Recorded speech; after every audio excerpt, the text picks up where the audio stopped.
শ্রী সঞ্জয় শাস্ত্রী জ্যোতিষ চ্যানেলে আমি আমার প্রত্যেকটা দর্শক বন্ধুদেরকে আন্তরিকভাবে শুভেচ্ছা এবং ভালোবাসা জানিয়ে আজকের দর্শক বন্ধু আরেকটি গুরুত্বপূর্ণ আমি অনুষ্ঠান করতে চলেছি। সেই অনুষ্ঠানটি হচ্ছে দর্শক বন্ধু, বিবাহ হচ্ছে না। মানে এই সমস্যাটি কিন্তু আমি দিনের পর দিন দর্শক বন্ধু খুব উপলব্ধি করতে পারছি। মানে বিভিন্ন মানুষ, বিভিন্ন ক্লায়েন্টের আমার কাছে ফোন আসছে, দাদা আমার বিবাহিত সমস্যা, বিবাহ মানে আমার বিবাহ হচ্ছে না, কেন হচ্ছে না। দেখুন দর্শক বন্ধু, আজকের অনুষ্ঠানটি করার আমার একটাই মাত্র উদ্দেশ্য, সেটি হচ্ছে যে সকল মানুষদের বিবাহ হচ্ছে না, কেন হচ্ছে না, কিসের জন্য হচ্ছে না, সেই ব্যাপারেই দর্শক বন্ধু অনুষ্ঠানটি করব। তবে আমার নিত্য নতুন জ্যোতিষ সংক্রান্ত ভিডিও আপনারা পাবার জন্য অবশ্যই দর্শক বন্ধু আমার এই চ্যানেলটি সাবস্ক্রাইব অবশ্যই করবেন, প্লাস দর্শক বন্ধু শেয়ার অবশ্যই করবেন। সাবস্ক্রাইব করলে কিন্তু আমার ভিডিওগুলো আরও বেশি বেশি করে আপনারা দেখতে পাবেন। তো এখন ম্যাক্সিমাম বর্তমান সময়ে যে সমস্যাটা আমি উপলব্ধি করতে পারছি যে বিবাহ হচ্ছে না, মানে যে সকল মানুষদের বিবাহ হচ্ছে না সে সকল মানুষদেরই দর্শক বন্ধু আজকের আমার সে সকল মানুষদের উদ্দেশ্যে আমার অনুষ্ঠানটি করা। তো বিবাহ হচ্ছে না, কেন হচ্ছে না, প্রথমে দর্শক বন্ধু সমস্যাটা কেন হয়, কী কারণে হয়, এখানে কয়েকটি গ্রহগত যোগ নিয়ে আমি আলোচনা করব, তারপরে দর্শক বন্ধু সমাধানটাই বলবো। এখানে দেখুন আমি একটি ন্যাটাল চার্ট এঁকেছি। তো এই জন্মছকের মধ্যে বিভিন্ন রকম কানেকশান থাকলে দর্শক বন্ধু একটা মানুষের কিন্তু বিবাহ হতে পারে না।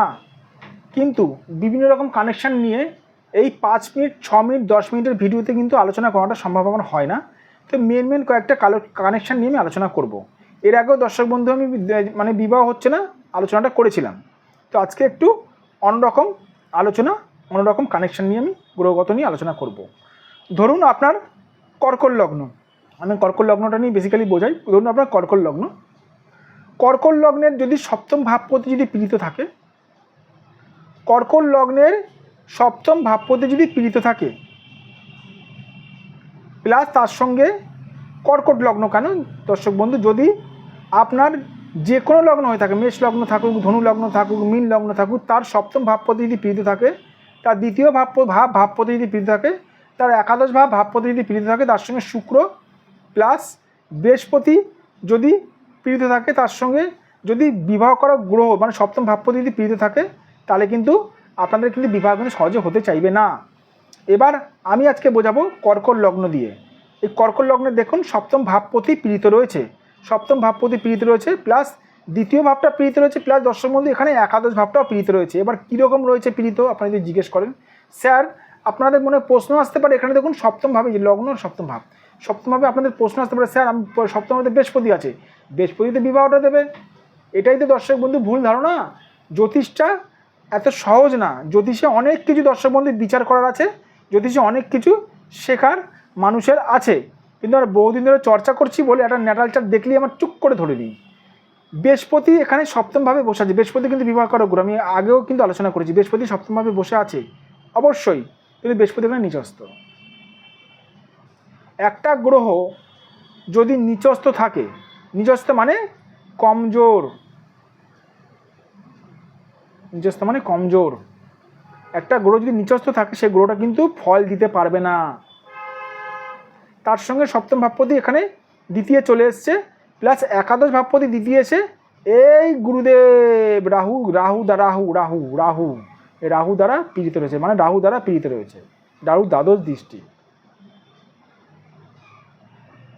রাহু দ্বাদশ দৃষ্টি। কি করে মানুষটার বিবাহ হবে বলুন, কি করে এই মানুষটার বিবাহ হবে?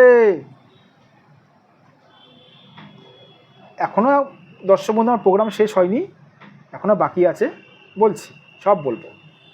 সবার প্রথমে কি করতে হবে, সবার প্রথমে জন্মছকে ধরুন আপনার লগ্ন হচ্ছে মেষ লগ্ন, মেষ লগ্নে ধরুন এই সপ্তম ভাবপতি শুক্র কোনো রকমভাবে ধরুন সপ্তমে বসেও যদি পীড়িত থাকে, ধরুন কোনো রকম সপ্তমে ধরুন রাহু এখানে আছে, সপ্তমে বসেও যদি শুক্র যদি পীড়িত থাকে, সেই ক্ষেত্রে দর্শক বন্ধু বিবাহ দেওয়া সম্ভব। যদি এই ন্যাটাল চার্টে অবশ্যই এখানে খুব ক্রিটিক্যালভাবে কানেকশানটা হয়েছে, তবুও দর্শক বন্ধু এই মানুষটার বিবাহ দেওয়া সম্ভব রয়েছে। কীরকমভাবে, ন্যাটাল চার্ট দেখে সঠিকভাবে যদি গ্রহগত যদি দর্শক বন্ধু প্রতিকার করা যায়, রাহুকে এখানে সঠিকভাবে যদি রাহুকে যদি ধরে দেওয়া যায়, রাহুকে এখানে ধরে নিতে হবে। রাহু এখানে এত বাধা সৃষ্টি করছে, রাহুকে ধরে নিতে হবে। ধরুন একটা গুন্ডা আপনাকে মারার জন্য দাঁড়িয়ে আছে, সেই গুণাটাকে হাত পা বেঁধে রাখতে হবে, তাহলে গুণাটা আপনার ক্ষতি করতে পারবে না, আপনাকে মারতে পারবে না। সেরকম দর্শক বন্ধু সঠিকভাবে ন্যাটাল চার্ট জন্মছক বিচার করে, আর যাদের জন্মছক নেই তাদের হাত দেখেও দর্শক বন্ধু গ্রহগত আমি বিচার করে থাকি। সঠিকভাবে বিচার করে সঠিকভাবে যদি দর্শক বন্ধু রেমেডি যদি করা যায়, তাহলে কিন্তু মানুষের কিন্তু বিবাহ দেওয়া সম্ভব রয়েছে। কিন্তু এখন সমস্যাটা সবথেকে বড় সমস্যা কী রয়েছে জানেন দর্শক বন্ধু? মানুষ এখন খুব বিমূতির মধ্যে ভুগছে। বিমূতি কীরকম? খুব সন্দেহ, মানে কোন জ্যোতিষীর কাছে যাব। দেখুন দর্শক বন্ধু, সঠিক জ্যোতিষীর কাছে যেতে হবে। এবার অনেকে প্রশ্ন করে থাকেন সঠিক জ্যোতিষী দাদা চিনব কী করে? সঠিক জ্যোতিষী দর্শক বন্ধু ওই গেরুয়া বসনধারী জটাধারী দেখলেই দর্শক বন্ধু মানুষ অনেকে ভেবে রাখে যে সঠিক জ্যোতিষ। যাই হোক, আমি কোনো মানুষের নামে এখানে এই প্রোগ্রামে আলোচনা করতে চাইছি না, বদনাম করতেও চাইছি না, তবু একটু আলোচনা করে রাখি ব্যাপারটা নিয়ে। দর্শক বন্ধু, মানুষের রূপে যাবে না, মানুষের গুণে যাবেন।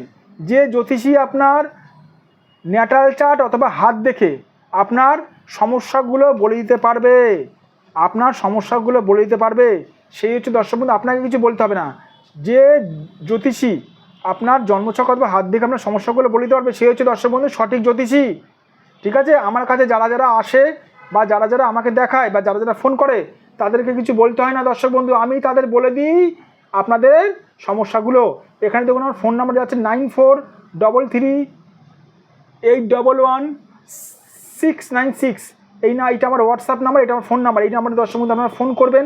অবশ্যই আপনাকে এই বিপদ থেকে দর্শক বন্ধু আমি উদ্ধার অবশ্যই করব। প্রথমে দেখবো আপনার গ্রহগত কীরকম কানেকশান আছে, সেই গ্রহগত যদি রেমেডি করা যায় একটা মানুষকে বিবাহ দেওয়া সম্ভব রয়েছে। তবে সময় থাকতে দর্শক বন্ধু সঠিকভাবে সঠিক জ্যোতিষীর কাছে পৌঁছান। যাদের মনে হচ্ছে তারাই আমাকে ফোন করবেন এই নাম্বারে। এটা আমার হোয়াটসঅ্যাপ নাম্বার 9433811696। ভালো থাকবেন দর্শক বন্ধু, সুস্থ থাকবেন, নিজের শরীরের খেয়াল রাখবেন।